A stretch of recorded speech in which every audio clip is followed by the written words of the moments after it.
Salam Om Swastiastu. Namo Buddhaya, salam kebajikan. Saya hormati dan saya banggakan kepada Bapak Nicholas D. Kanter selaku Direktur Utama PT Antam, yang saya banggakan dan insya Allah juga dibanggakan oleh Tuhan Yang Maha Esa ini. Amin. Juga saya hormati juga kepada teman-teman yang hari ini hadir, dan kebetulan yang hadir ini ada dua pimpinan yang sudah berpengalaman menjadi leader di kampusnya masing-masing, yaitu Mas Herdis Muhammad Hussein dari kampus UII, juga salah satu leader di kampus UII juga, dengan Mas Taslim juga ini, Mas Taslim Noh. Beliau juga salah satu leader di kampus Khairun Ternate di sini. Pernah juga menjadi salah satu leader di kampus Khairun Ternate di sini. Nah, mungkin sebelumnya saya di sini sebagai pemandu acara yang akan memandu acara kita pada siang hari ini di sini. Sebelum memasuki kepada Bapak Nicholas D. Kanter, mungkin kiranya pertama saya masukin dulu kepada teman-teman yang hari ini pernah berpengalaman menjadi leader ini. Nah, kepada Mas Herdis dulu, saya selaku leader di UII di sini, di kampus Universitas Islam Indonesia di Yogyakarta. Kepada Mas Herdis saya persilakan dulu ini. Terima kasih kepada moderator. Assalamualaikum warahmatullahi wabarakatuh. Waalaikumsalam. Salam sejahtera bagi kita semua. Yang terhormat Pak Nicholas D. Kanter, Direktur Utama PT Antam. Yang terhormat juga Taslimno selaku pemantik juga. Dan yang kami hormati dan yang saya banggakan teman-teman semua, rekan-rekan semua yang hadir di Zoom kali ini.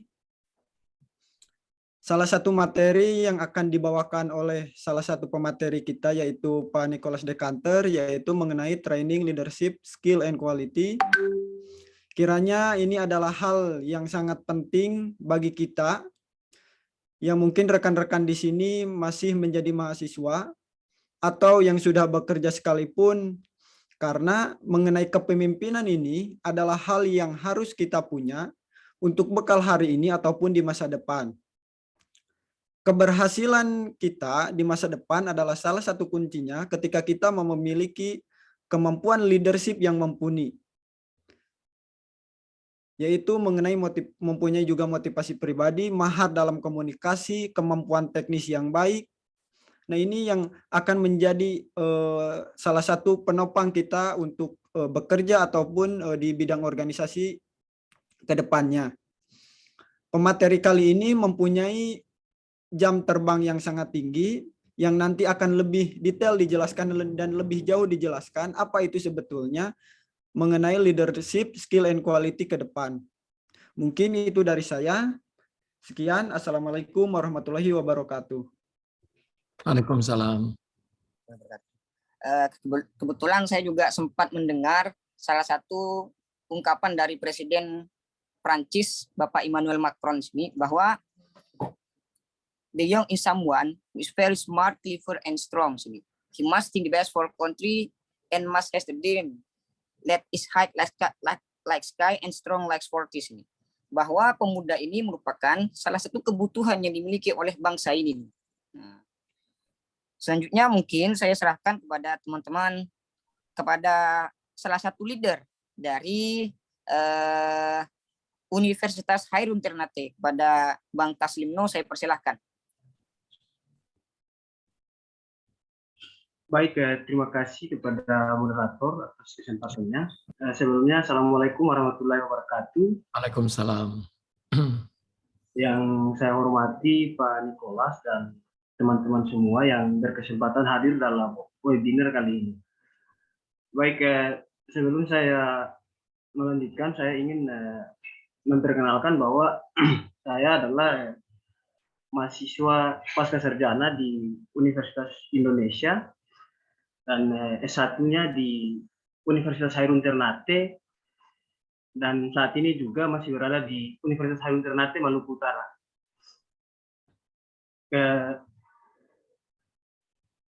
Pada kesempatan ini saya ingin menjelaskan atau sedikit memberikan pemahaman saya tentang apa sih itu yang disebut dengan leadership.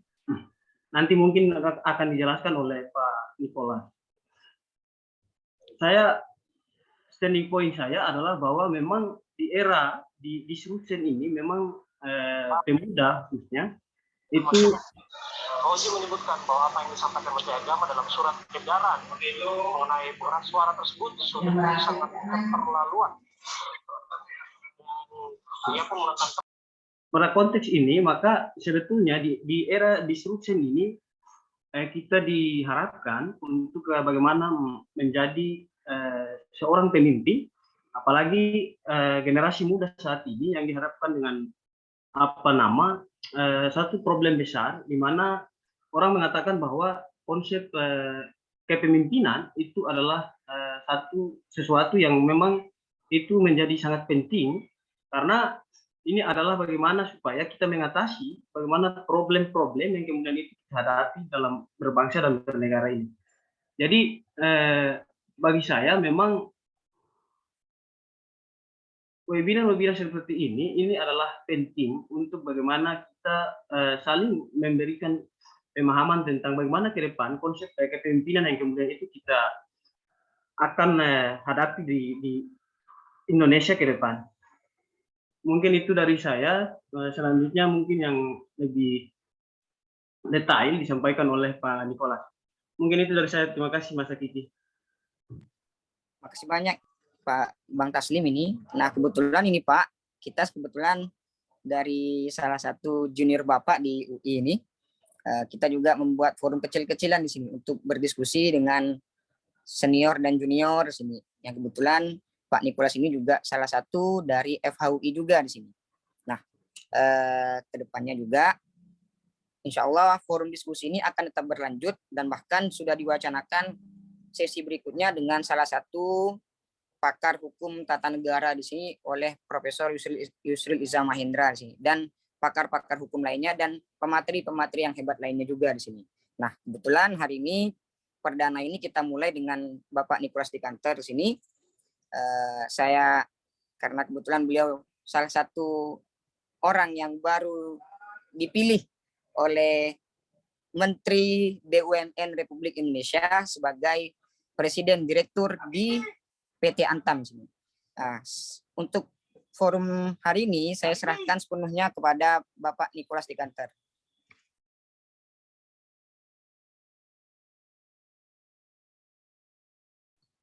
Baik, mohon izin bisa saya mulai.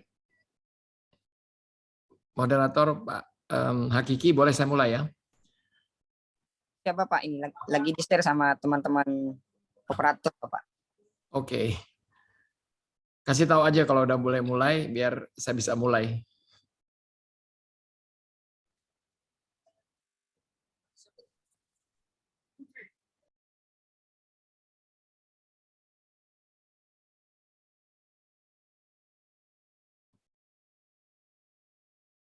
Ya Bapak, bisa dimulai Bapak. Baik, terima kasih Mas Hakiki sebagai moderator kita pada sore hari ini. Assalamualaikum warahmatullahi wabarakatuh. Salam sejahtera buat kita semuanya. Izinkan saya menyampaikan bahwa ini adalah suatu kehormatan buat saya bisa berbagi ya dengan adik-adik. Kalau saya dari segi usia saya bolehlah memanggil adik-adik karena saya udah cukup umur saya udah cukup. Jadi saya panggil adik-adik aja, para calon pemimpin yang di masa yang akan datang. Jadi saya ini adalah bisa langsung slide-nya bisa di the next slide.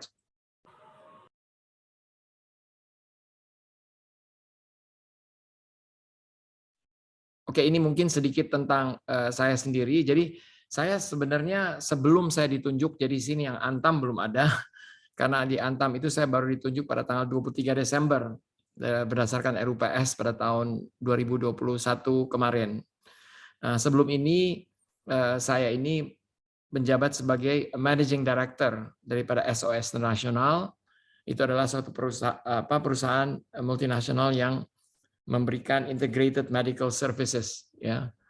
Nah, saya juga pada saat yang bersamaan saya menjabat sebagai commissioners daripada PT Vale Indonesia.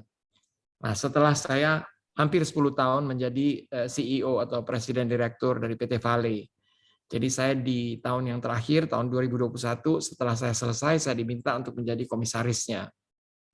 Nah, sebelum itu, saya adalah sebagai head of country dari BP Indonesia. Jadi BP Indonesia adalah oil and gas company, multinasional juga, antara BP dengan mempunyai production sharing contract dengan pemerintah Republik Indonesia. Jadi kalau di total, ini saya telah memiliki 39 tahun sebenarnya karir di dalam ekstraktif industri, baik di oil and gas maupun di perusahaan tambang. Jadi mengcover banyak berbagai area ya, termasuk legal, supply chain management, operations, human resources, security and communication, external affairs. Jadi itulah yang background daripada pekerjaan saya. Tapi di samping itu juga in the last 18 years, jadi 18 tahun terakhir belakangan ini, saya juga memberikan coaching atau mentoring kepada colleagues at all level di dalam extractive industry dan juga other industry dalam area leadership, communication, intercultural, dan juga EQ. Nah, saya menjadi beberapa speaker lah di beberapa forum-forum, baik forum internasional maupun forum-forum domestik. Jadi mendapatkan certification coach itu dari CTA di Oregon, United States, dan juga corporate coaching international yang berbasis di Los Angeles. Saya juga mendapatkan certification EQ coach itu dari 6 Seconds di Singapura. Itu mungkin background saya. Next slide. Saya akan cepat-cepat aja ya, langsung aja ya semua keluarga. Jadi pada tadi yang disampaikan oleh Pak Taslim dan juga Pak Herdis tadi ya, memang tantangan-tantangan kita di era of disruption seperti sekarang ini ya, memang diperlukanlah leader-leader yang harus emerging dari para pemuda-pemuda juga, jadi para millennials, bahkan sekarang Z generations itu sudah betul-betul mesti step up ya. Nah, ini kita tentunya tantangan yang kita hadapi adalah mengenai setelah diimplementasikannya masyarakat ekonomi ASEAN. So your competitor kita sekarang bukan lagi hanya di dalam negeri. Jadi ASEAN menjadi negara yang terbuka, so we have to compete with the ASEAN countries. Nah, kalau dilihat dari ranking Indonesia itu untuk Transparency International, kita tuh di rank 96 dari 180 negara.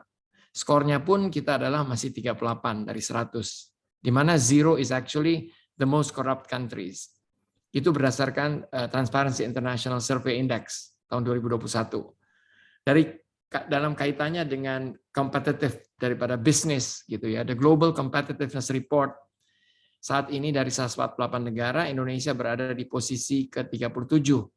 Nah, sebelumnya memang rankingnya 64. Tapi belakangan ini saya lihat kita agak turun sedikit, tapi bukan karena kita tidak competing, tapi karena the pandemic itu yang actually memberikan dampak yang tidak baik lah, kurang baik buat kita. Di dalam hal ekstraktif industri itu dulu ya beberapa tahun lalu Fraser Institute pernah juga menyampaikan mereka punya survei atau studi Indonesia tuh ada di lower rank. Ya, dalam hal kita masih banyak terjadi perbaikan-perbaikan dari segi aturan dan kebijakannya. Harga minyak selalu volatile. Jadi sangat berubah-berubah. Jadi yang kita lihat sih, walaupun pada saat itu kita nggak akan terus-terusan ada di $100 per barrels di dalam near future, dan di Indonesia juga diintroduce atau diperkenalkan gross split konsep yang baru. Yang selama ini kita pakai production sharing contract, tapi sekarang pakai gross split. Itu memberikan banyak uncertainty buat para investors yang ada di Indonesia. Jadi kalau kita lihat khusus di alam industri ekstraktif, itu kita dihadapi dengan satu yang confusion. Bagaimana kita harus memposisikan diri kita, karena kita tuh kayak thorn. Kita tuh dibelah antara dua. Satu wishes kita adalah dari government, tapi dari hal yang lain, daripada shareholders kita, mereka juga menginginkan kita itu lebih bisa, para investor itu ingin invest di Indonesia, tapi di uncertainty, volatility, and then ambiguity itu yang membuat para investor itu tidak berkenan untuk invest di Indonesia. Oke, next. Nah, jadi sekarang pertanyaannya adalah bagaimana sih kita mesti menyiapkan diri kita? Ya, ini saya juga membuat ini berdasarkan my experience, ya, pengalaman saya yang ya boleh dibilang dengan 38-39 tahun ini saya bisa menganggap bahwa apa yang saya alami itu menjadi sesuatu yang saya harus share dengan adik-adik, dengan teman-teman, karena mungkin bisa menjadi satu pelajaran gitu ya. Jadi yang saya lihat bahwa kita tuh harus bisa menyiapkan diri itu harus membentuk karakter pemimpin yang paling utama, dan menurut saya this is the most important thing. Itu adalah kita mempunyai pemimpin yang berintegritas. Nanti akan saya bahas berintegritas itu apa sih artinya sebenarnya. Harus juga beretika. Akhlak, moral itu penting sekali. Jadi itu yang saya anggap kita harus bisa memiliki, teman-teman, adik-adik yang muda-muda ini. First thing first adalah harus memiliki integrity. Harus memiliki kejujuran, harus memiliki akhlak. Nah, kedua, itu pemimpin, kita juga harus menyiapkan pemimpin-pemimpin yang world class, profession dan professional. Jadi kita, makanya saya bilang, untuk bahasa juga kita harus mau untuk belajar. Jadi tidak hanya bahasa Inggris. When you look at the competitions dan the investor yang paling banyak, mungkin kita juga sekarang udah mesti belajar bahasa Cina, bahasa Jepang. Jadi any language yang membuat kita menjadi world class itu akan membantu kita juga. Jadi profesional itu atau yang namanya profession world class itu adalah orang-orang yang selalu memberikan service terbaik buat stakeholder-nya, buat para pemangku kepentingan. Jadi memberikan the best service. Kalau di benchmark, jadi kalau kita bandingkan dengan industri dan perusahaan lain, kita akan selalu harus excel, harus menjadi lebih baik, bahkan menjadi yang terbaik. Itulah yang namanya quality daripada pemimpin yang world class, profession and professionals. Dan yang tidak kalah pentingnya dengan Indonesia ini mempunyai budaya yang hierarchical culture, pemimpin yang rendah hati itu juga sangat diperlukan. Nanti saya akan go elaborate mengenai apa sih pemimpin yang rendah hati itu, bagaimana sih humility. Jadi kalau dengar banyak dalam teori-teori atau yang diajarkan dalam leadership, you want to have leaders who has humility. Jadi mereka tuh mau rendah hati, bukan rendah diri ya, rendah hati. Dan saya juga percaya bahwa semua leader itu mempunyai tugas dan tanggung jawab untuk mendevelop the next leader. Jadi ini leader itu kita harapkan memiliki passion untuk coach atau passion untuk develop other people. Next. Nah, ada dua attitude ya. Saya pernah baca di dalam satu itu, saya kebetulan rekan saya sebagai sama-sama kita coach itu Gatot Widayanto pernah menuliskan bahwa ada dua attitude yang critical di dalam bagaimana kita mereformasi birokrasi. Itu adalah integrity and proficiency. So it is still aligned dengan apa yang saya sampaikan tadi. Next. Nah, ini pertama ya, berkaitan dengan beretika dan berintegritas. Jadi we always have to do what we say. Ya, jadi lakukanlah apa yang kamu katakan. Karena integrity itu pribadi ya, your personal integrity is very very important. Jadi kamu harus selalu melakukan apa yang kamu katakan. Jadi kamu harus melakukan tugas tanggung jawab itu dengan tulus, keikhlasan, dan selalu membantu menghilangkan atau kalau kita bisa melakukan itu dengan tulus dan ikhlas, bisa membantu kita dalam menghilangkan atau menghindari masalah. Dan ini dapat saya dari ayah almarhum saya dalam mendidik saya, dia juga seorang sarjana hukum. Jadi kita tuh harus mengikuti hati nurani kita. Karena our inner conscious atau hati nurani itulah apa yang kita telah dibentuk. Karena semua orang telah dididik, baik pendidikan agama apa saja mengajarkan mengenai akhlak dan moral, universal moral. Next. Berarti adalah katakan selalu yang benar. Jadi you always have to say the truth atau do sesuatu yang right. Jadi berbicara tentang kebenaran, it is very important. Dan kita jangan kalau jadi leader itu menyembunyikan kabar buruk. If you know that things are going south atau going tidak sesuai dengan apa yang kita canangkan, then we have to acknowledge that. Kita harus mengakui itu dan kita menyampaikan. Jadi we never actually hide bad news. Nah, kemudian jangan pernah menjanjikan yang berlebihan. Penuhilah janji Anda. Jadi never over promising. Jadi jangan menjanjikan sesuatu yang lebih daripada apa yang kita pikir kita bisa lakukan. So we have to all the time deliver what we promise. Jadi lebih baik kita menjanjikan sesuatu and we deliver over delivering is better than not delivering. Kemudian sampaikanlah yang benar meskipun itu sulit sekali. Ini pengalaman saya di mana aja saya mulai bekerja dari awal saya, kalau saya sampaikan yang benar walaupun itu sulit sekali, tapi kita harus lakukan dan kita sampaikan dengan of course dengan rendah hati dan juga dengan tulus. Jadi ini pelajaran yang paling penting juga kalau kita mau menyampaikan. Jadi jangan biarkannya, never let fear itu prevent you. Jadi jangan membiarkan rasa takut itu menghalangi kita untuk menyampaikan dan melakukan yang benar. Karena sering kita, aduh ini bos kita nggak sepakat dengan kita. So what should I do? Jangan kita akhirnya sesuatu yang benar itu kita tidak sampaikan. Karena apa? Karena kita takut karir kita, takut kita punya kita nggak naik pangkat. Jangan. Karena dari pengalaman saya aja, ya walaupun nggak semuanya mulus, tapi at the end selalu Tuhan tuh memberikan mempunyai rencana yang baik gitu. Yang baik itu akan terangkat. Kadang-kadang waktunya yang tidak tepat, waktunya nggak sekarang yang kita inginkan. Tapi dalam waktu tertentu, the truth itu akan revealed. Jadi sampaikanlah yang benar. Jadi do not, ini saya mau pesan, saya ulang lagi ya. Do not let fear, jangan biarkan rasa takut prevent you, menghalangi kamu untuk melakukan dan mengatakan yang benar. But when you want to say it and do it with humble, with sincerity, dengan ketulusan, keikhlasan, dan dengan rendah hati. Next. Oke, ini beretika dan berintegritas itu memiliki moral dan akhlak. Ya, kita semua sudah diajarkan baik dari orang tua, dari para ustadz, dari para pendeta, dari para monk, semuanya itu mengajar kita mengenai nilai-nilai moral universal. Jadi itu pasti kita akan bisa pertajam dan menguatkan hati nurani kita. Jadi kalau saya tadi bilang bahwa ikutilah hati nurani, dan kita harus berani melakukan itu dengan segala risiko.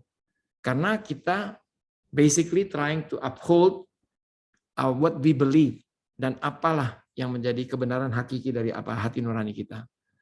Dan selalu kita harus berjuang untuk berlaku adil. Adil itu bukan berarti sama kepada semua, tapi berlaku adil dalam menangani orang-orang dan masalah-masalah yang kita hadapi. Next. Nah, sekarang kita masuk ke bagian kedua ya. Tadi udah berkaitan dengan integrity ya. Mengenai integrity, etika, pemimpin yang berintegritas dan beretika. Nah, sekarang kita masuk dengan pemimpin-pemimpin yang world class, profession and professional. Selalu kita harus berupaya untuk memberikan terbaik. So striving for the very best. Jadi tidak ada kompromi untuk kita kasih ini cukup deh. Nggak bisa gitu. Kita selalu harus go over, beyond what we can do. Itu yang lebih penting.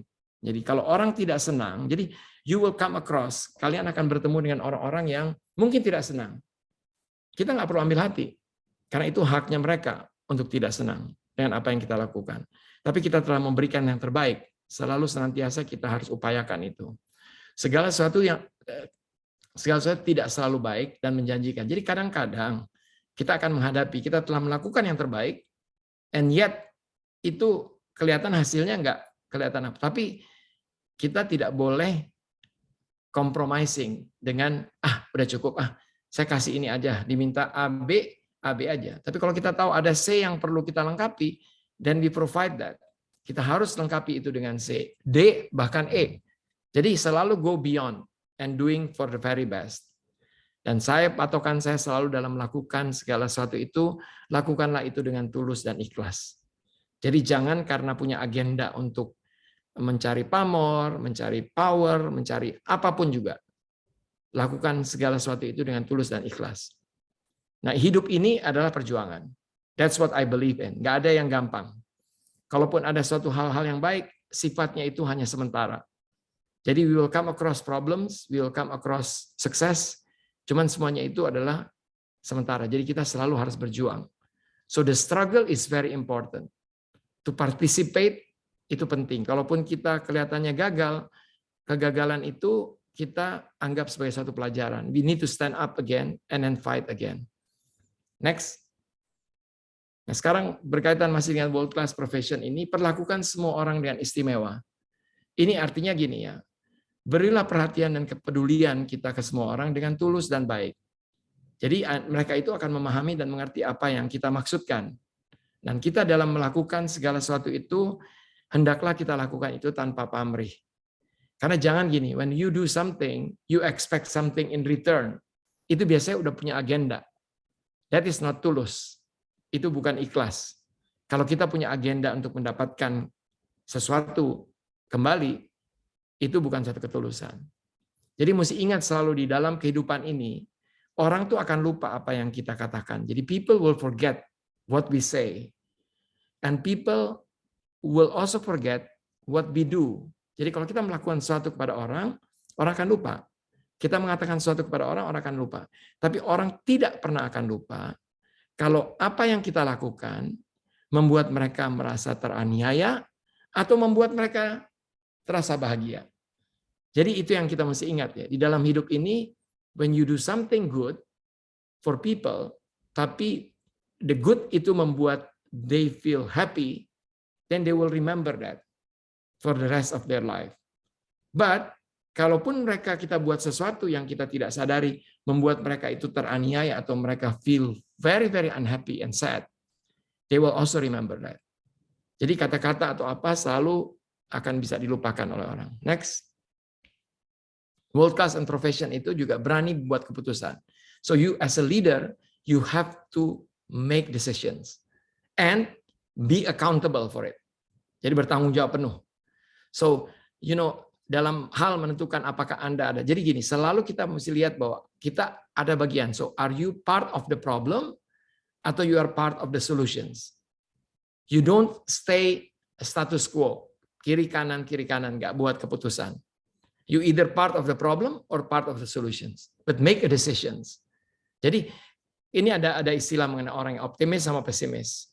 Jadi kalau gelas itu terisi setengah, kita bisa katakan itu setengah penuh buat orang optimis, atau setengah kosong. Orang melihat gelas itu setengah kosong, mereka lebih mempunyai approach yang pesimistik. Jadi yang kita juga mesti pelajari kalau kita berani mengambil keputusan adalah when you make a mistake, take it as a lessons dan ambil hikmahnya. Jadi kita tidak perlu melihat sesuatu itu ke belakang terus terbawa terus dalam kehidupan.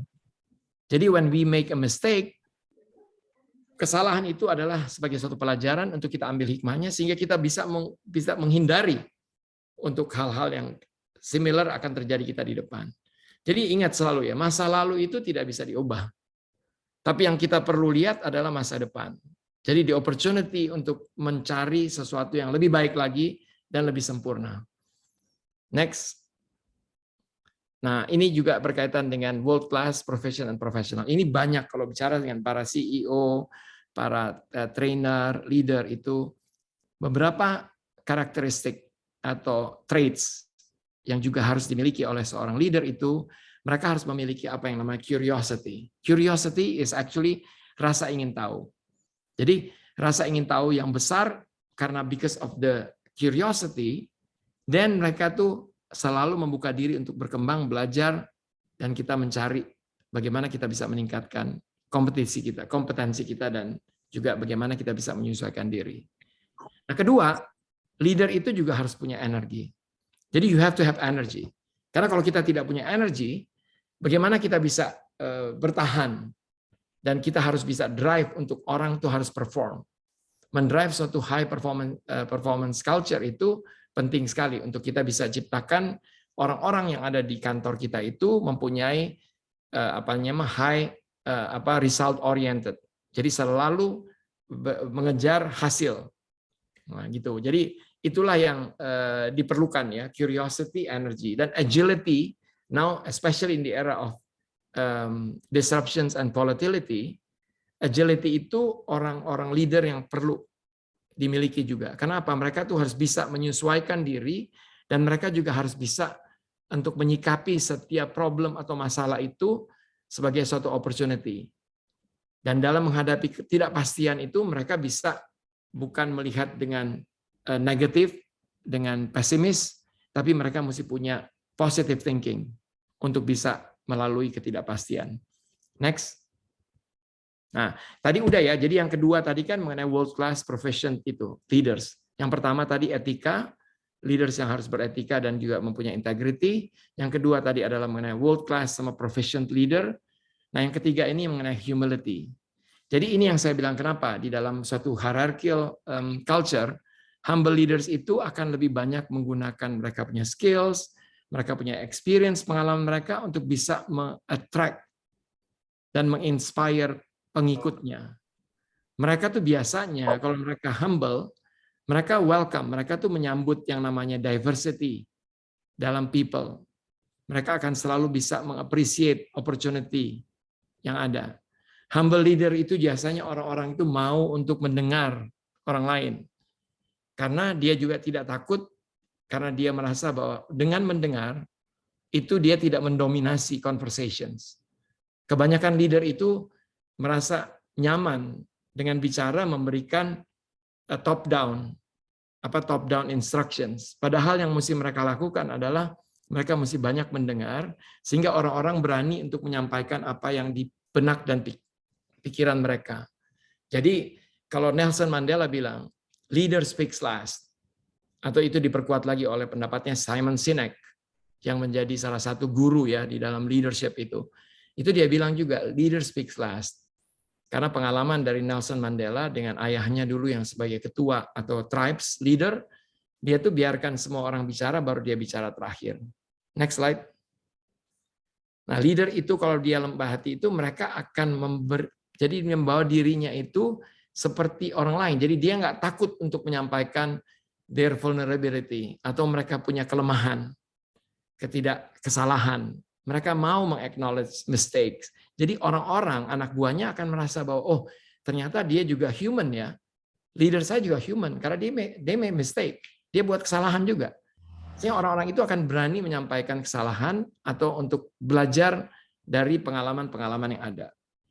Jadi orang-orang yang memiliki humility karakter itu biasanya akan mendapatkan banyak respect dan admiration, jadi dihormati waktu berkaitan dengan suatu pencapaian. Jadi seorang leader yang baik itu, kalau terjadi suatu pencapaian prestasi, dia tidak mengklaim it is my achievement, but they always are willing to give the claim atau the credit to the people, to their employees. Jadi when I actually achieve something, I get the reward, I always said, okay, this is not me, it is the teams yang mendapatkan, yang menjalankan atau menghasilkan ini. Tapi kalau ada kesalahan dalam timnya, the leader has to take accountability sama responsibility. Next, kita masuk ke yang passion to coach and develop people. Jadi ini beberapa saya quote dari Martin Luther King mengatakan bahwa the ultimate leader is one who is willing to develop people to the point that they eventually surpass him or her in the knowledge and ability. Jadi si Martin Luther King bilang bahwa seorang leader yang betul-betul hebat, the great leader, adalah orang yang mau mendevelop orang lain sampai saat mana orang lain itu akan melewati dia. Baik dalam hal knowledge maupun kepandaian dan dia punya ability. Nah, coach is helping others to grow themselves. Jadi seorang coach yang baik itu is membantu orang untuk grow themselves.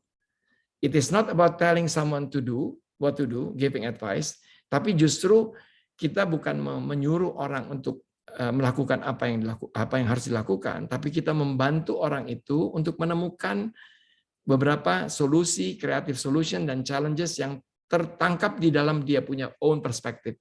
Jadi kita tuh when we coach people adalah orang-orang itu bisa mencapai their best maximum potential.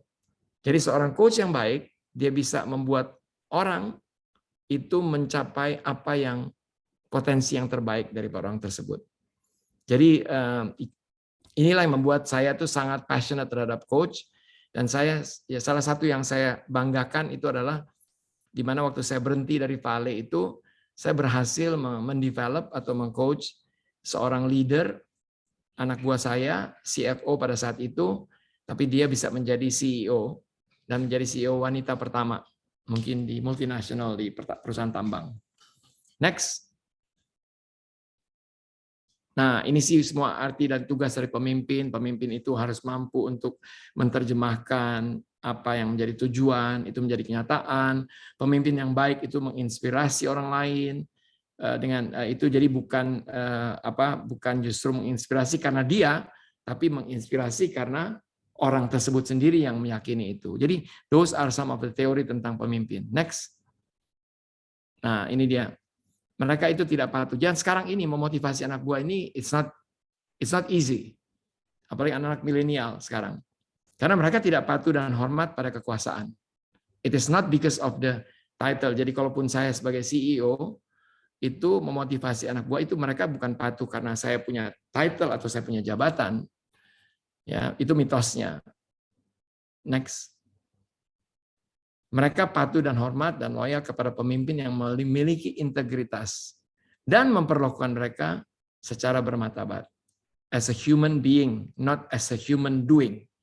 Jadi, people will actually respect and loyal to the leaders who actually have integrity and treat them with respect as a human being, bukan sebagai human doing. Oke, that conclude my presentation ya. Itu biar leave the slide itu terakhir. Udah nggak usah tadi stop aja yang sebelumnya, Mas Hakiki. Just the previous slide. Oke. Jadi sudah sampai sini saya buka untuk pertanyaan supaya kita malah bisa save waktu ya. I don't know how long itu telah mengambil waktu saya. Tapi ya maybe more or less half an hour. Jadi kita bisa banyak pakai waktunya untuk tanya jawab.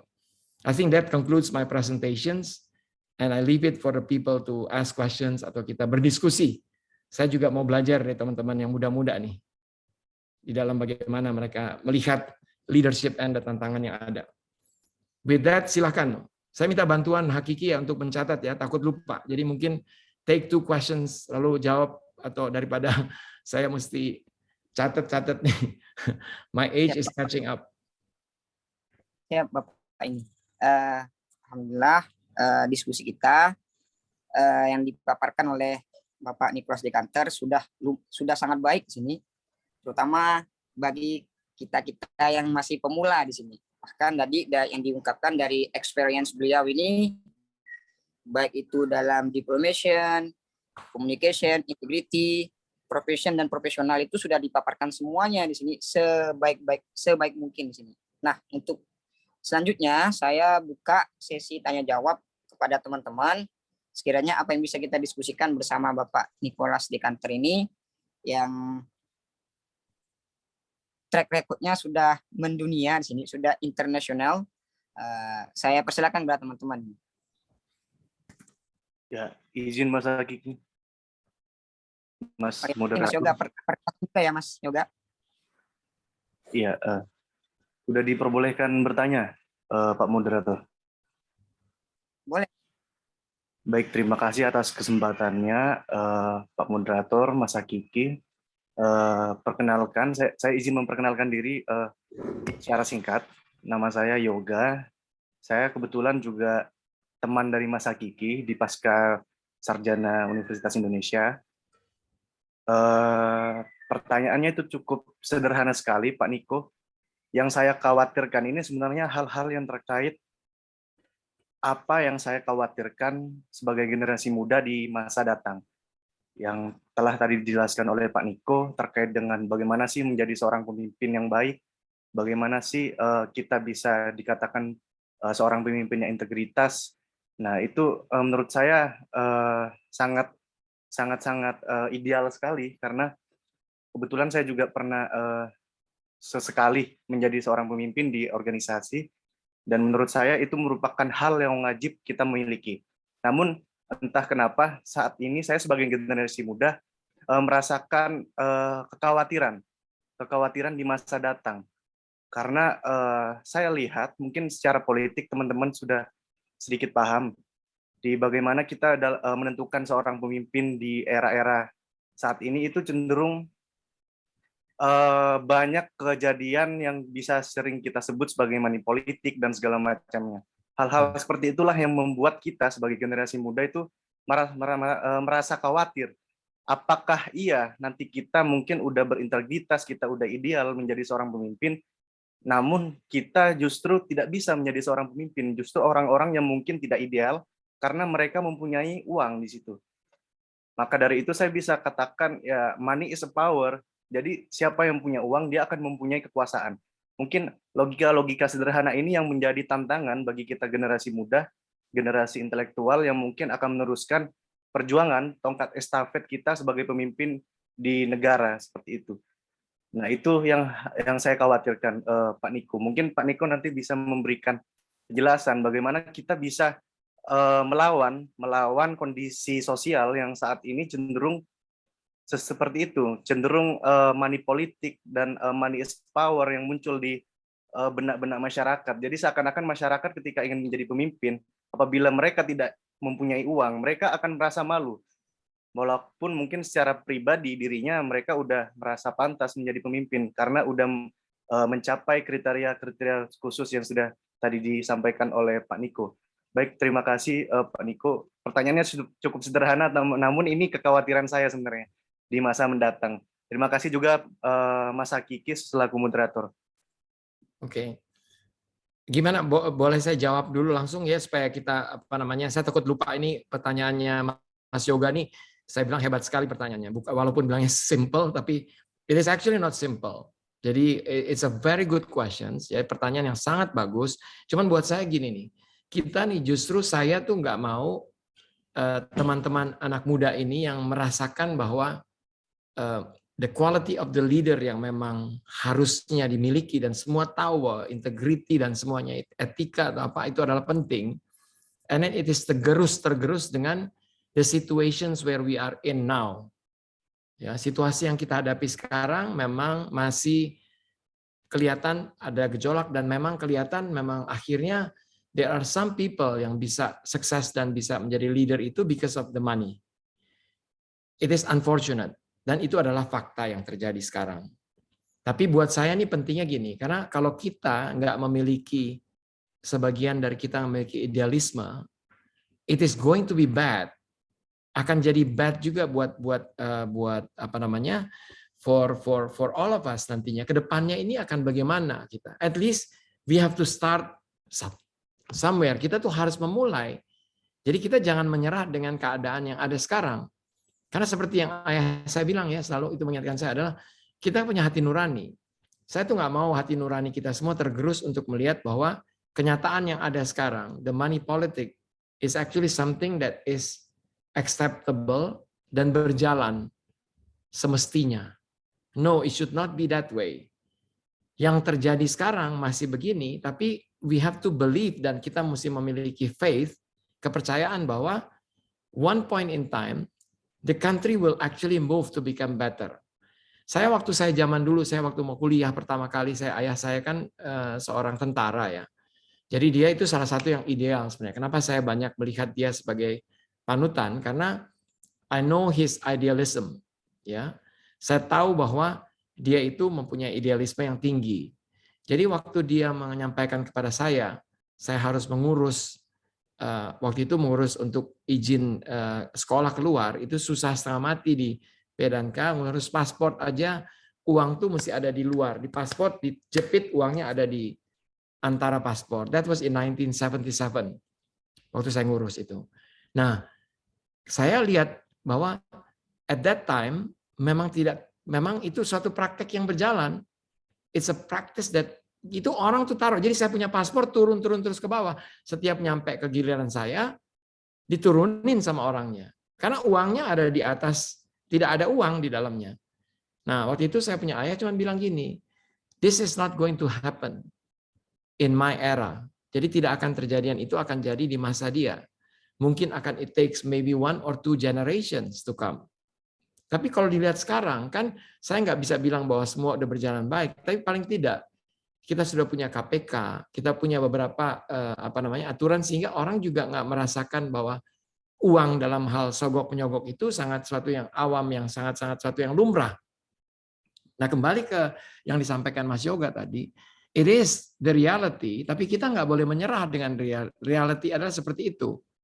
Otherwise, bagaimana kita mau melihat adanya pemimpin yang nantinya tetap mempunyai integrity? Karena that is what is actually yang kita inginkan. Kan kita punya presiden yang memang sangat humble dan juga memang tidak terlihat seperti itu. Bukan orang yang memperkaya dengan the whole family punya ini. Tapi yang kita harus lakukan, kita tetap harus mempunyai suatu kepercayaan. Jadi we have to have a belief bahwa things are going to get better.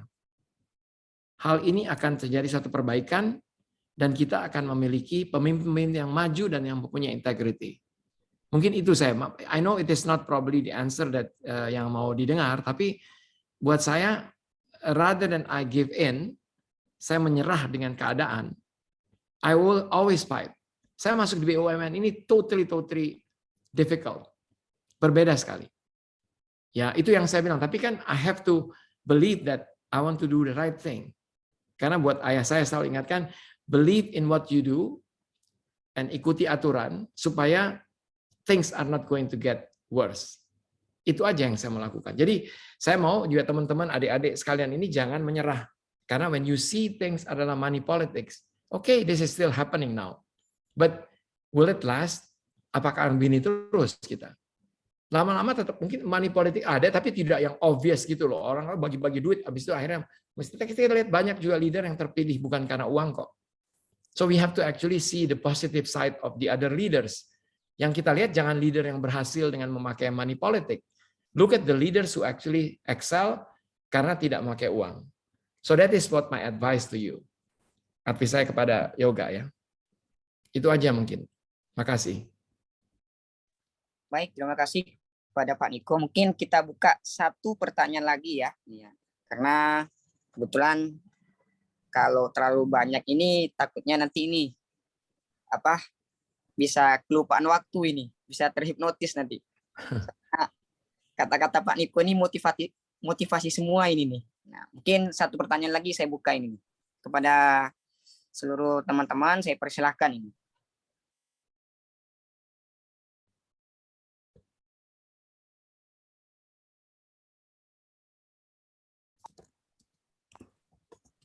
Adakah yang mau ditanyakan lagi nih kepada Pak Niko, teman-teman?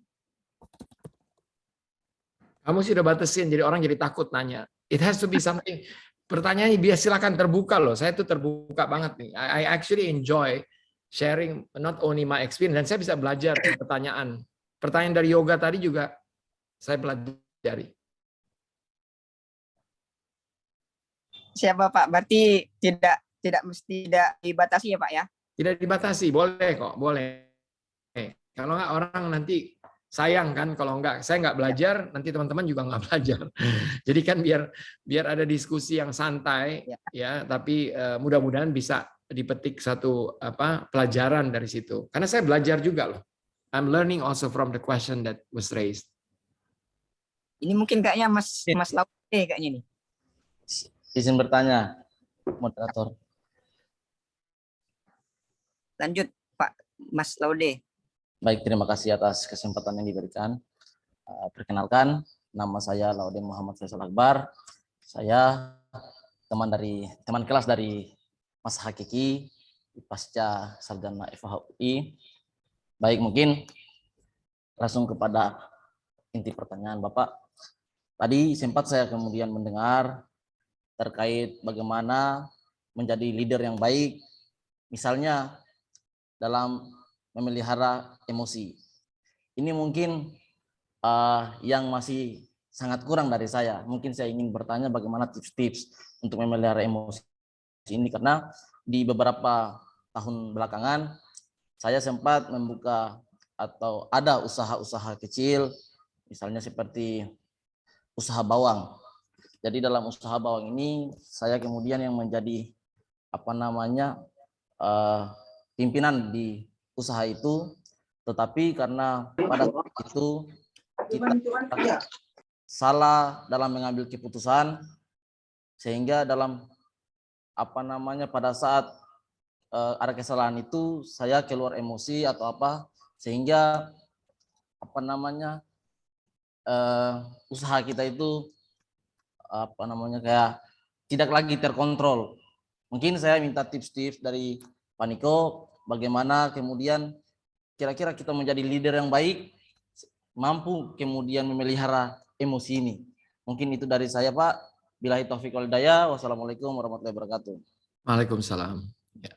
Makasih Laude ya. Itu pertanyaannya mungkin kaitannya dengan emosi nih gini. Seorang leader itu kenapa mereka tuh harus mengkontrol emosinya? Karena ini kebetulan saya tuh memang belajar tentang EQ itu adalah kita mengenal diri kita tahu apa yang membuat kita marah. Jadi ada emosi yang paling yang negatif itu kan adalah when you are angry, ya kamu marah atau kamu takut. Jadi angry atau fear bisa juga. Kalau yang lain-lain lebih kepada sad, itu leader kalau sad itu kita sedih atau kita happy. Nah, yang agak berbahaya itu adalah yang masalah berkaitan dengan rasa marah, angry. Nah, kenapa saya bilang marah itu tidak ini karena kalau kita kontrol dan kita burst ya, kita tidak mengontrol. Jadi, kalau kita sudah mengenal emosi kita harus tahu apa yang membuat kita itu yang men-trigger kemarahan kita. Kalau orang berbohong atau kalau tiba-tiba ada anak buah yang tidak menyerahkan tugasnya pada waktunya, kita bisa marah kan itu. Nah, kalau kita tahu bahwa itu membuat kita marah, kita harus kontrol emosi itu supaya kita bisa menyampaikan, bukan gini loh, kemarahan tuh bukan tidak disampaikan. Kita sampaikan tapi in a controlled manner. Jadi kita sampaikan tapi dengan kontrol. Karena emosi itu baik semuanya. Hanya bagaimana kita menggunakan emosi itu supaya menjadi baik lagi, lebih baik lagi di dalam kita berkomunikasi. Jadi contoh misalnya, ada anak buah yang setiap yang tadinya rajin, tahu-taunya di 2 bulan terakhir dia tiap kali diminta report, marketing report atau apapun reportnya, dia nggak pernah serahkan on time. Udah bulan pertama saya udah kasih tahu, gimana nih, kok belum datang reportnya? Oh, terlambat. And then you are upset. Bulan depannya lagi terlambat lagi. Nah, you want to bisa bikin marah kan kita? Kalau kita marah langsung, kamu gimana sih? Udah 2 bulan terakhir ini kamu sama sekali nggak membuat reportnya on time. Terus yang ada kita keluar marahnya semua. Kalau begini kamu punya pengaruh, kamu akan performance Anda akan saya catat. Dan kalau misalnya ada apa-apa, saya akan mungkin Anda akan tidak akan ini akan saya pindahkan. Nah, itu suatu burst dalam satu marah kayak gitu. You actually don't control the emotions. Tapi kalau kita kontrol emotion, kita datang dan pada orang itu datang. Kita tanya. Gue bilang, Laude, ini 2 bulan terakhir ini saya lihat kamu kok kayak ada masalah ya. Udah terlambat di dalam menyerahkan report. Is there anything I can help you with? Coba ditanya kayak gitu. Kan kamu marah juga. Dalam 2 bulan ini kamu nggak pernah menyerahkan report. Saya concerned. I'm concerned. Saya kecewa.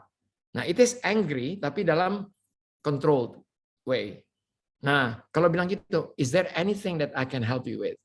Ada apa dengan kamu? Oh, ternyata misalnya tiba-tiba ada informasi baru, oh dia lagi masalah dengan family, masalah dengan ininya, masalah. Nah, when you hear a new information, kita akan merasa bahwa, oh iya, ternyata pantaskah kita marah sama dia? Kan juga belum tentu kan. Karena sometimes when you actually dalam hal marah tidak mengontrol diri, karena ada informasi yang Anda tidak terima atau belum didengar. Nah, sama dampaknya, tapi bedanya adalah dampak terhadap orang yang Laude sendiri. Gimana? How do you feel? 2 approach yang tadi saya sampaikan. Pasti Anda akan melakukan yang terbaik ke bulan ketiga. Karena you don't want to disappoint him again. Daripada dimarahin, Anda juga jadi akhirnya makin rasa marah balik. Akhirnya it is not actually doing any good. Jadi leader itu memang harus mau untuk dan harus bisa mengontrol emosinya. Itu yang mungkin dari saya tuh. Makasih, thank you for the questions.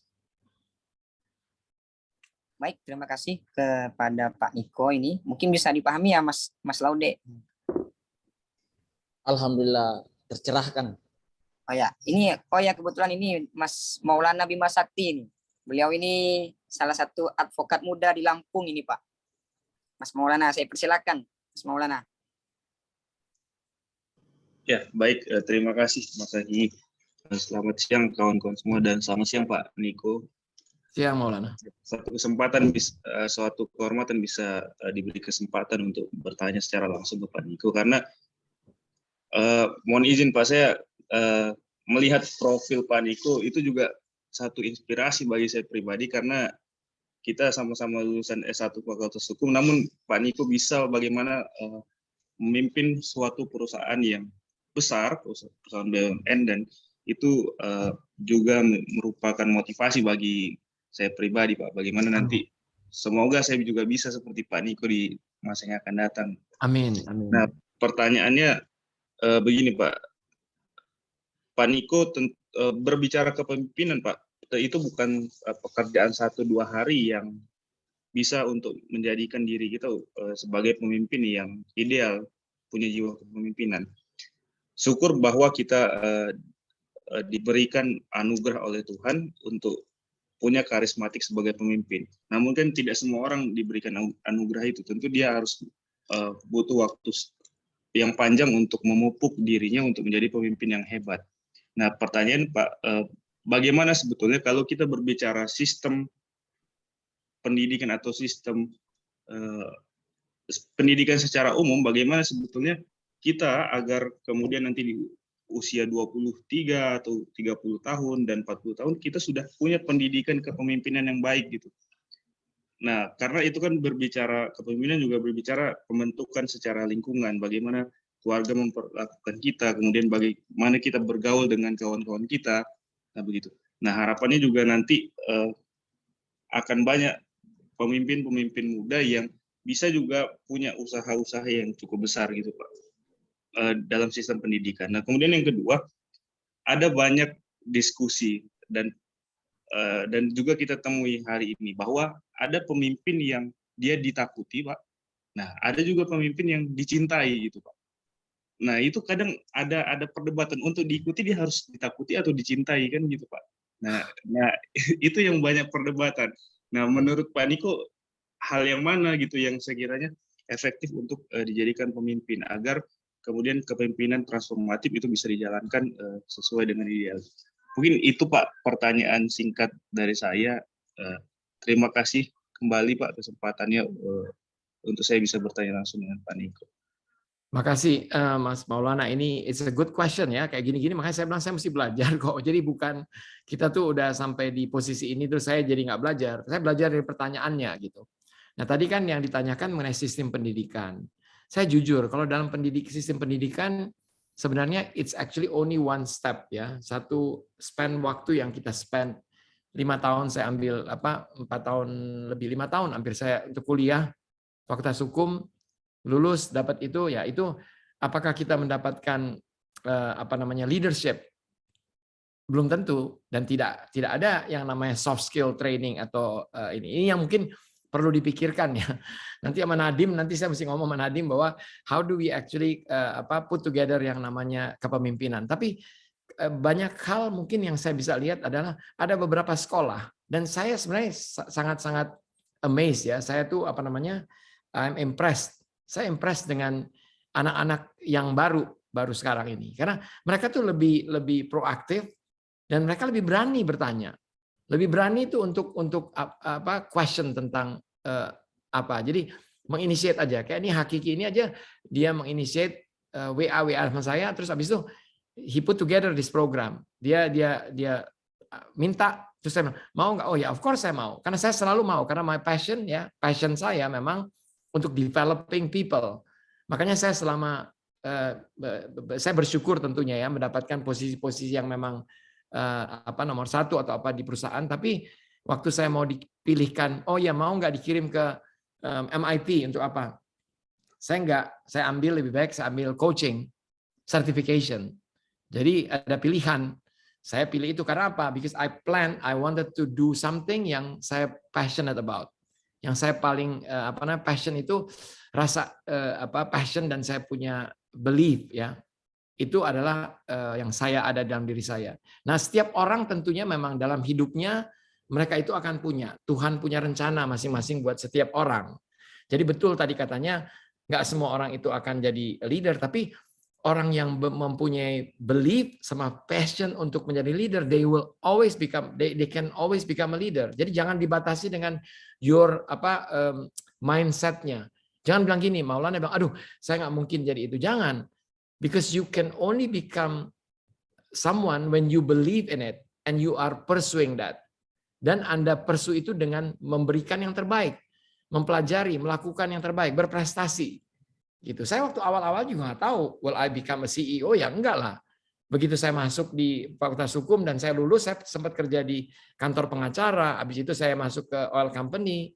Dan waktu saya masuk ke oil company ya, because I enjoy people, nggak yang saya suka untuk memanage people ya, saya tiba-tiba bisa menunjukkan prestasi sehingga akhirnya terpilih gitu. Jadi memang setiap orang ada, dan kalau bicara mengenai pendidikan, it is something yang kita masih perlu diskusikan yang lebih panjang. Apakah itu harus ada di waktu kita masih kecil atau waktu kita mulai di SD, SMP, tapi aktivitas orang-orang yang aktif di dalam berorganisasi, aktif waktu dia walaupun masih di SMP, udah mau gathering people, mulai mempunyai influence terhadap people, itu tuh yang biasanya bibit-bibitnya adanya munculnya di situ.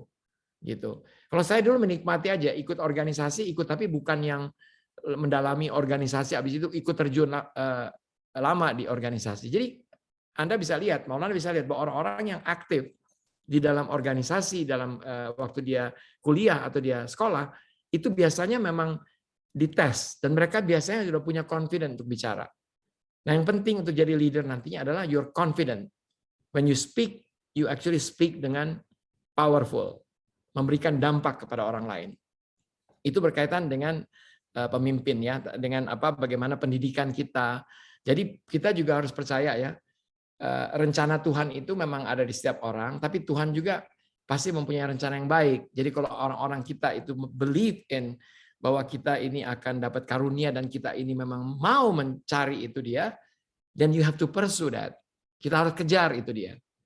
Dan kita kejar, selama kita kejar dengan itikat baik, dengan tulus, kita tetap harus kita sholat, kita berdoa, the good thing will happen. Just believe in that. Bahwa kalau kita memang mempunyai suatu itikat yang baik, kita mau kejar dan kita mau bekerja keras, kita mau belajar, you will actually gain and then you will achieve what you want in life. Nah, pertanyaan kedua mengenai adanya fear factor and orang pemimpin yang ditakuti sama pemimpin yang dicintai. Sebenarnya itu situational. Ya, untuk dalam keadaan-keadaan tertentu, you actually want to see a leader yang orang takut. Keadaan tertentu apa? Misalnya emergency. Ada hal-hal yang kita harus tanggulangi dengan cepat. Having a leader yang mendengarkan kadang-kadang membuat keputusan itu jadi lama. Gitu. Jadi harus ada leader, harus memiliki dua-duanya. Maksud saya dua-duanya gini. When there is a come to the situations yang kita memang harus menggunakan order, ya kita bukan membuat rasa takut orang, tapi membuat orang itu paham dengan apa yang kita mau capai. Jadi kita dalam berkomunikasinya, bukan kita tuh marah-marah gitu. Saya believe bahwa pemimpin yang dicintai itu akan mempunyai dampak yang lebih sustainable. Artinya apa? Kalau Anda dicintai, ya, direspek dan dicintai oleh orang, orang itu akan ikut bukan karena Anda, because they believe in themselves, dan dia mencintai leadernya, dan dia lihat leadernya itu memberikan panutan, contoh-contoh yang baik, sehingga dia lakukan itu karena dirinya dia. Tapi kalau dia melakukan sesuatu itu karena orang, karena dia takut si A perintah-perintah, itu biasanya sesaat. They will come to the point yang habis itu dia nggak akan hormat. Apalagi begitu leadernya itu meninggalkan. Karena kayak saya sekarang, yang saya mau create adalah selain impact kepada organisasi yang saya tinggalkan, tapi saya mau legasinya adalah orang-orang tuh yang saya tinggalkan organisasi, they miss me. Mereka bilang, aduh, si bapak itu udah pergi ya, udah pindah, we miss him.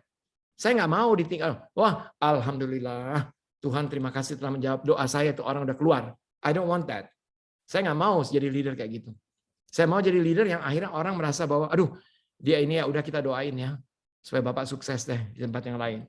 Because they miss me, because they respect me. Bukan karena they're afraid of me, akhirnya dia didoain. Didoain biar kita naik tempat lain, tapi gimana kalau kita didoain sama orang-orang untuk keluar dari perusahaan? You don't want that. Jadi saya tetap akan memilih leader yang dicintai dan direspek oleh anak buah. bukan karena rasa takut. Thank you for the questions, Maulana. Makasih. Baik, terima kasih kepada Pak. Kebetulan udah 3 pertanyaan yang sudah kita kupas ini. Izin Pak, kiranya bisa dibuka lagi atau Boleh. Saya boleh, saya udah bilang kalau itu saya siap kok. Kalau udah gini saya udah bilang sama orang untuk call berikutnya saya. Nanti kalau ada pertanyaan, yang penting masih ada. Kalau nggak ada ya janganlah. Cuman buat saya teman-teman tanya pertanyaan yang apapun yang Anda rasakan silakan. Saya akan kasih waktu. Oke, mungkin ini ada dari salah satu mahasiswa S2 dari UNY ini Pak, dari Yogyakarta. Oh, UNY. Mas Raihan. Ya, UNY Pak. Lanjut kepada Mas Raihan ini. Baik, terima kasih atas kesempatan dan waktunya Bang Hakiki. Salam hormat saya kepada Pak Niko. Halo. Izin bertanya Pak, kan kondisi sekarang kan sedang intens-intensnya tentang perang yang ada di Ukraina sama Rusia ya. Sedangkan Bapak ini kan menjadi CEO dari PT Antam itu sendiri. Nah, dan sedangkan yang kita bicarakan ini kan tentang kepemimpinan. Ini ada sangkut pautnya. Nah, Bapak selaku pemimpin PT Antam melihat kondisi eksternal dari kondisi yang saat ini terjadi, itu seperti apa Pak untuk ibaratnya menenangkan internal Bapak selaku di perusahaan, kan pastinya ada ketar-ketir ya Pak ya. Takutnya kondisi eksternal ini sangat mengganggu perusahaan itu sendiri. Mungkin itu saja Pak pertanyaan saya Pak. Ya, terima kasih Mas Rehan. Jadi kalau kita memimpin perusahaan itu kita selalu harus melihat keadaan, baik keadaan di dalam negeri maupun luar negeri. Tapi buat kita itu selalu adalah kan yang namanya change itu akan terjadi. Perubahan itu akan terjadi di mana saja. Jadi jangan selalu kalau kita udah mulai merasa nyaman, sebagai leader merasa nyaman, itu artinya it's time to move. Kalau kita nyaman. Nah, kalau berkaitan dengan kejadian yang ada di eksternal, itu selalu harus menjadi bagian daripada yang kita siapkan. Nah, bagaimana kita mempersiapkan kayak apa namanya?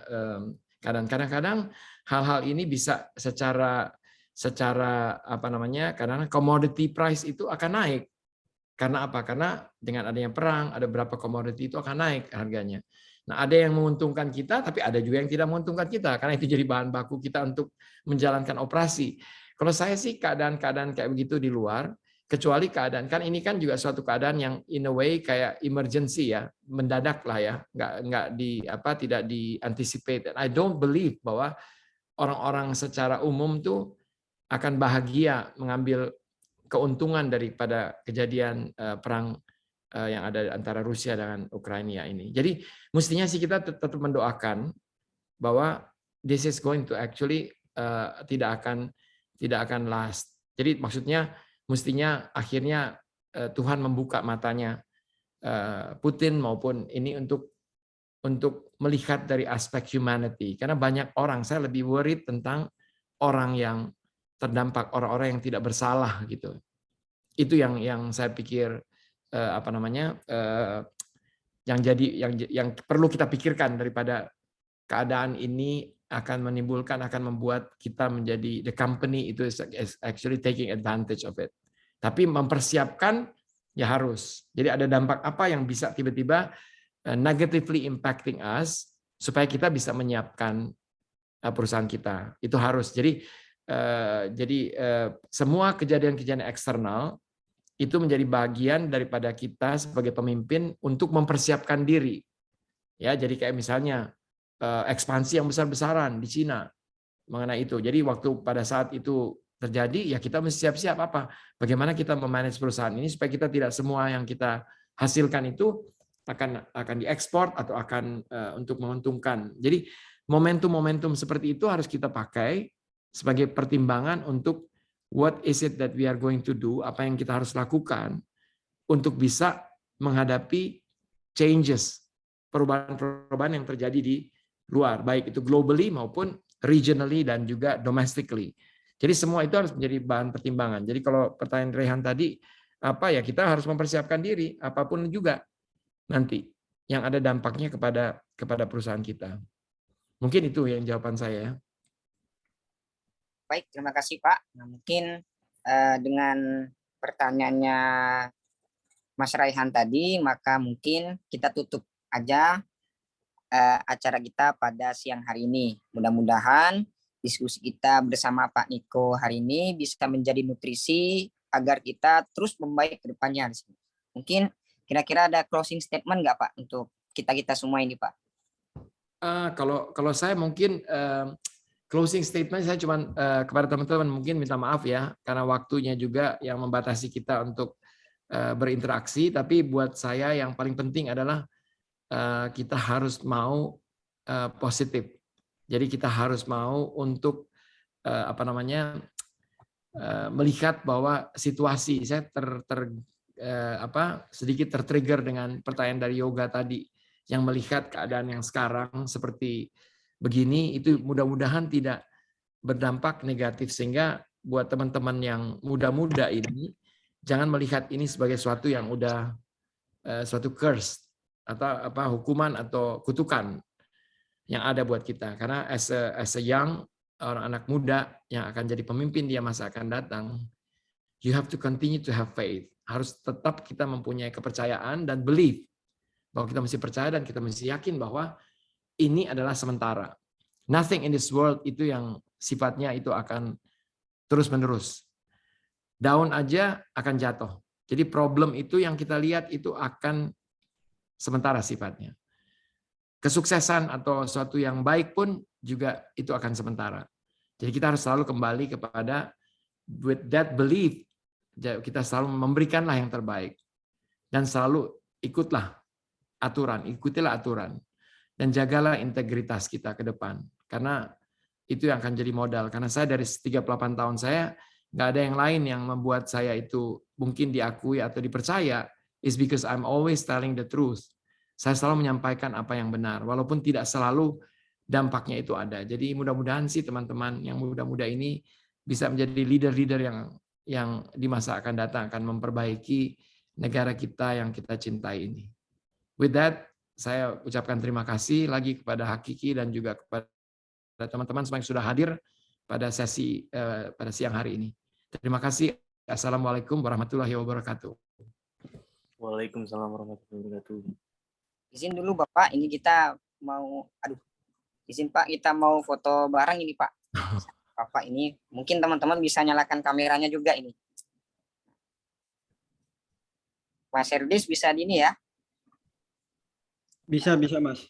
Oke, kita boleh dihitung aja ini. 1, 2, 3.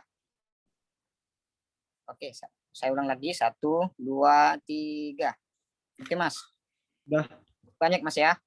Selanjutnya saya ucapkan terima kasih nih Bapak. Mudah-mudahan diskusi kita pada siang hari ini tidak berakhir di sini Pak ini.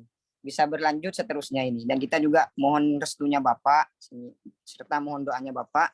Mudah-mudahan diskusi kita yang kita buat kecil-kecil ini bisa selalu berjalan sampai seterusnya ini Pak. Sehingga Amin. bisa 10 sampai 20 tahun ke depan kita semua yang menjadi top leader di sini Pak.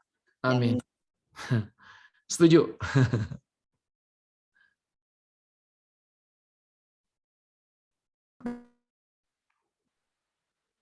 Nah, mungkin hanya ini yang bisa saya sampaikan. Selebihnya saya mohon maaf.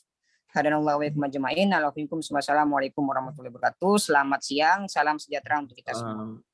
Terima kasih semuanya. Thank you. Waalaikumsalam. Terima kasih Pak Niko atas ilmunya. Terima kasih Bapak. Izin ya. Pak. Silakan ya. Makasih banyak ya. Izin meninggalkan ya. Iya Bapak. Bang Hakiki, the next Direktur Utama PT Antam. Setuju. Ini masih sempat dengar. Terima kasih ya. Bapak. Terima kasih.